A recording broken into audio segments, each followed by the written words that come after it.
ఒక చిన్న కథ పెద్ద లెసన్ విను. ఒడిశాలో ఒక చిన్న టౌన్ లో పుట్టిన రితేష్ అగర్వాల్ చిన్నప్పటి నుండి తనకి ట్రావెల్స్ అంటే ఎక్కువ ఇష్టం. సో ట్రావెల్స్ ఎక్కువ చేసేవాడు అనమాట. ప్రతిసారి జర్నీలో చీప్ గా ఉన్న హోటల్స్ చూసేవాడు. అక్కడికి వెళ్తే సమ్ టైమ్స్ హాట్ వాటర్ పనిచేసేది కాదు. సమ్ హోటల్స్ లో ఫ్యాన్స్ వర్క్ అయ్యేవి కావు. ఆ టైంలో తనకు వచ్చిన క్వశ్చన్, ఇండియాలో ఎందుకు బడ్జెట్ హోటల్స్ కన్సిస్టెంట్ గా లేవు?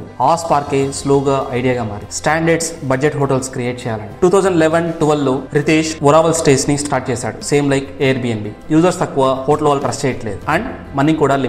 అప్పుడే 2013 లో రితేష్ కు వచ్చిన బెస్ట్ ఆపర్చునిటీ ఏంటంటే థీల్ ఫెలోషిప్. ఆ ఫెలోషిప్ వల్ల తన బిజినెస్ మోడల్ ని కంప్లీట్ గా రీథింక్ చేశాడు. ఫస్ట్ తను సాల్వ్ చేయాల్సింది క్వాలిటీ. 2013 లో గుర్గాన్ లో ఓయో రూమ్స్ స్టార్ట్ చేశారు. రూమ్స్ ని స్టాండర్డైజ్ చేశారు. బెడ్షీట్ నుండి వైఫై దాకా ఓయో కంట్రోల్ లోకి వచ్చింది. ఆక్యుపెన్సీ పెరిగింది. ఇన్వెస్టర్స్ నోటీస్ చేస్తున్నారు. Then Lightspeed, Sequoia, SoftBank invest చేయడం స్టార్ట్ చేసింది ఓయో రూమ్స్. ఇక్కడ నుండి ఓయో రూమ్స్ గ్రోత్ స్పీడ్ పెరిగింది. 2019 లో 10 బిలియన్ వాల్యుయేషన్. 2024 లో first time OYO rooms 229 crores profit లోకి రావడం.